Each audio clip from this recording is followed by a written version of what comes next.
But how do people find you, bud? Just on our website, bearpm.com, just Baer, P as in Paul, M as in Mary.com. Short and sweet. I do have a story about how I came up with that name, by the way, we want to talk about that. Go for it. No, go for it. um, so after I got out of radio, I was talking to a guy who wanted me to work for him, and he didn't want to pay me as an employee. So he told me, start your own company, and I'll W-9 you, right? And he was in the exotic car business, and I started thinking of names, whatever, and I just didn't want it to be, because Baer is obviously my last name, so I didn't want just Baer Marketing, whatever. So I'm like, two two two things came to mind. When I was in radio, I dealt with a lot of ad agencies, and the vast majority, they're only concerned about their fees, right? Like how they can make their buck, not necessarily how they can get results for their clients, but how can they get the checks, right? So when starting my own business, I wanted the driving force to be to perform for our companies that we partner with, right? And then this first client that I had was in the high end car, Lamborghinis, like you name it, right?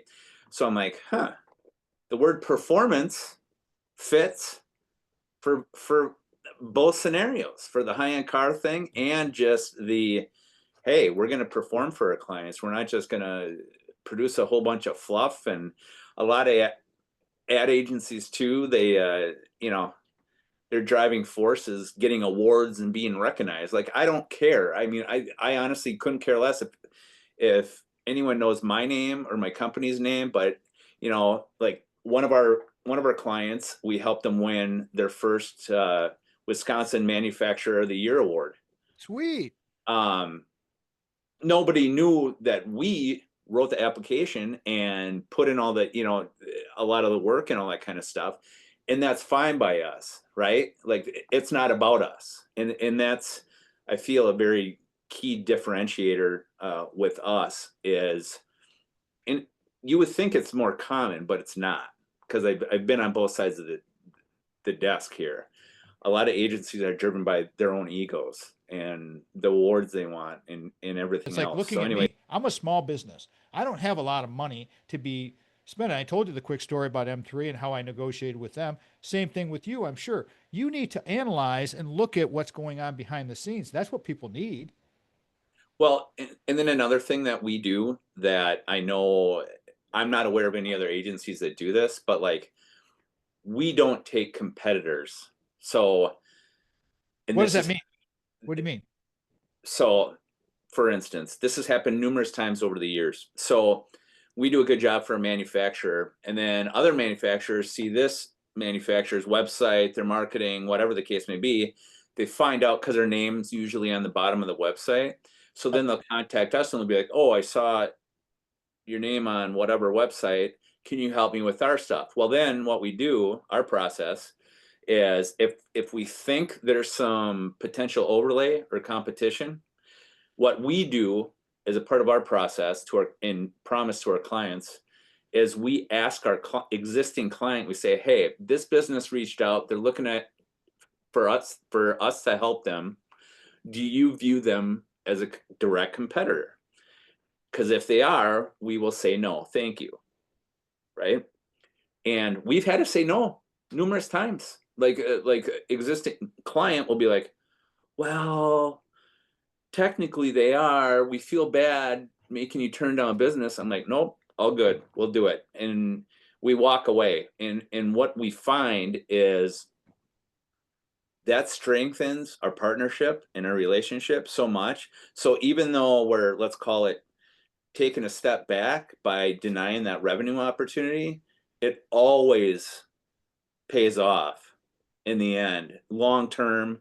And it's just the way I do business, and I don't know if anyone else does it like that, because That's if like the on miracle your on LinkedIn profile. You talk about the full spectrum of advertising, public relations, marketing, and advertising. all of these things. Of those three or four things right there, which do you think, and it probably depends on the client, but where do you put your energy first? Do you go into an analysis?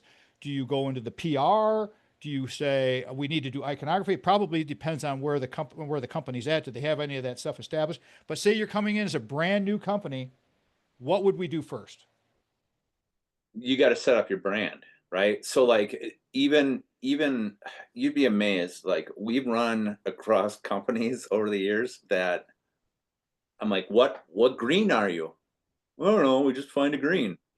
Or like there's zero brand uniformity, nothing. So the little booklet that you talked about, that you got 15 years ago or whatever, like we call that a brand standards guide, right? So within that, we will develop these are your logos, your logo variations. These are your primary colors. These are your secondary colors. We'll put their CMYK colors in there so that there's no confusion that this is your red or your green, right? Like Kakana Baseball does not have a brand standards guide, and it drives me bonkers because depending on what sport, it could be a burnt orange or a reddish orange or a orange, and then they may or may not match. I mean, it's terrible, right? Like when a brand isn't dialed in on being uniform and consistent, it looks terrible.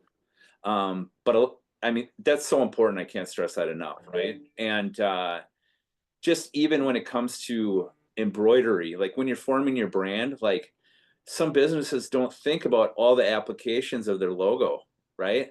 If you want to embroider your stuff, if you want to get branded apparel or merch, how's it going to look digitally? How's it going to look on print material? Like there's just so many things to think about on how your brand is going to be represented. And so many people don't even think about that. They're just like, oh, that looks pretty or that looks cool or whatever. But like you need it to be functional. Give me the lowdown on and the sticker shock that you're going to get with numbers because I don't think people understand how much work goes into this, the iconography, the color schemes, all of the everything you just mentioned. Right. Ballpark numbers for value. What are people looking at cost wise? Well, I mean, I know that's a tough ask. it's super tough. So like we did kind of a unique thing. We had two community soccer teams, youth soccer teams, that were coming together and they wanted to form one team. So we did their whole brand formation. I mean, that's coming up with their name, that's coming up with logo, I mean, so something like that is a lot higher than somebody who's just like, here's my business name. Can you give us a logo? Okay, well, that's lower end, right? And then some businesses don't want to spend the money or feel it necessary to do the branding guide, where you put in everything into one spot where if I'm getting a sign made, I can just be like, here it is. And every specific with your brand is right there, right? Like that's an ideal situation, but some people don't want or don't have the money, which is fine. But in an ideal world, like you want that brand standards guide with everything uniform, your messaging, when to use the logos, how to use the logos, all that kind of stuff, right? Um, mhm. What's happening now in the world of social media? I think people think they just, let's go on Instagram. I know when people told me I needed to go on TikTok 2 years ago, I was like, no way, I'm not doing it. Well, I was convinced that the marketing needed to happen. It's a place. We do certain things there, but every of our social media, every one I've figured out over time, each one is uniquely different. To put the Mhm. same content on Facebook or Instagram is not going to work on the others. That's what I found. What have you found? Yeah, absolutely. And that goes back to what I said before is you just got to analyze like where is your audience, right? First and foremost. And then from there, like more isn't always better, right? And Right. I will an old analogy that probably my most influential old boss ever told me. Um, Greg Jessen, he was actually from Michigan, the UP, He was a Michigan State guy too, actually. Um, Must be good. he's since passed, but he helped me in many, many, many ways. But an analogy that he always said speaks to um, just like frequency of advertising and marketing, right? So like if you could go to Lambeau Field, right? Let's just call it 80,000 people. If you could talk to Lambeau Field once, right? So 80,000 people once, or could I get a smaller room of 800 and speak to them 100 times? Who am I going to make a bigger impact with, right? The Right. 800 more times, right? Versus one shout at Lambeau Field, right? So that just always stuck with me as an analogy of like that's what we want to do, and the same thing goes for social, right? Like, do you have the resources and time to do all of them, right? Once you figure out your target, if you don't, like you're better off just picking one or two and doing them well Right. versus five half-assed. I want to shift gears and go into the marketing and the wide, wide world of youth sports, because this guy is in it deep, real deep. And and I have been involved with this stuff. And now that I'm in the papa stage, the grandfather stage of being associated with all this, we basically attend things and haul kids around. We support guys like Aaron and his wife Crystal. All right. So let's set it up.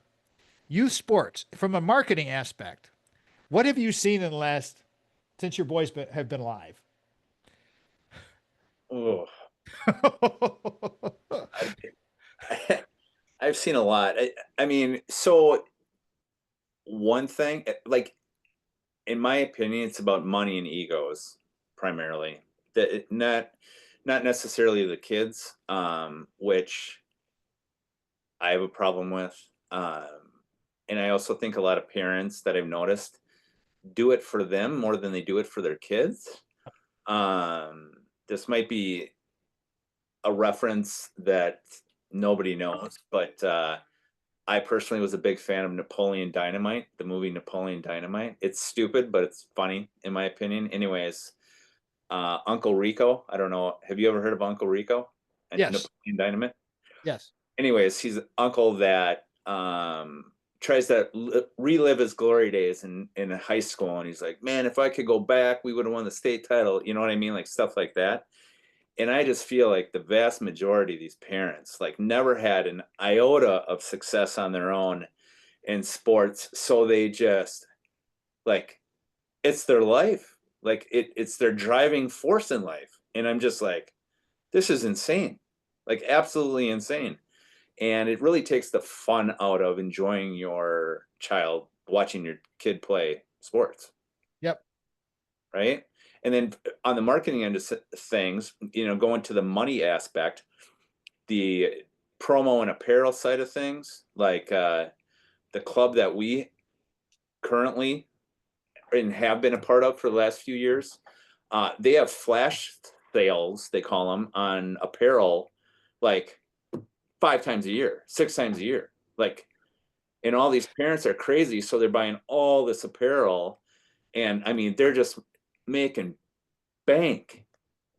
And I'm not mad at it. I'm a big fan of capitalism, right? But like, holy man. And then you're paying money to be on the team, but then they want you to pay extra money for lessons. And it's like, well, I'm paying all this money. Like, do I really need to pay for lessons too? Like, isn't that part of what the team fee is? You know what I mean? So it's just exhausting. And if you really look at it, it's like, especially at younger ages, 7, 8, 9, 10, 11, like, why? What are you really gaining? And unfortunately, it took me a few years of being knee deep in it for my eyes to open, but like now I'm like over it. Wipe my damn nose. You know, the thing is, doing the show in Wisconsin is so interesting because it's a whole different setup for me. But the people that we're meeting over here in Wisconsin are so awesome. And Aaron Baer is just a great guy. And we're going to do some work with Baer Performance Marketing, I'm sure, because I love to get to know these people and sell their stuff. You need to have good marketing. You got to have branding. If you're starting a small business or side action, get some branding done. Even if it's just very, like if you're just doing some eBay stuff or some of the online stuff, still get your branding done. It really does make a difference. Until next time, everybody, I'm Papa Tom. Have a great day. Peace out. Love y'all. Until next time, we'll be there. Goodbye now.